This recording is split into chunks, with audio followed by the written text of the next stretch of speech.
How to use screen time to track iPhone usage. Hey guys, in today's video, I'm going to show you how to use screen time on your iPhone to take control of your app usage and boost productivity.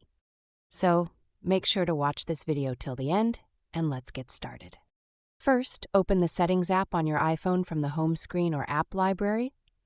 Now scroll down and tap on Screen Time.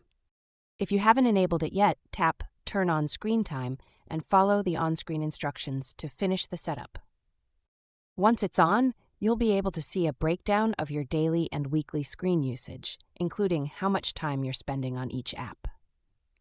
To limit distractions, tap on App Limits and set daily time limits for specific apps or categories like social media or games. You can also schedule downtime, which will pause notifications and only allow apps you choose during that time. For added privacy and control, scroll down and set a screen time passcode to prevent anyone from changing your settings. This is especially helpful for parents or if you're trying to stick to your own limits. And that's how to manage your iPhone habits using the screen time feature in iOS. That's all for the video. Leave a like, subscribe, and share this video if you found it helpful. See you in the next one.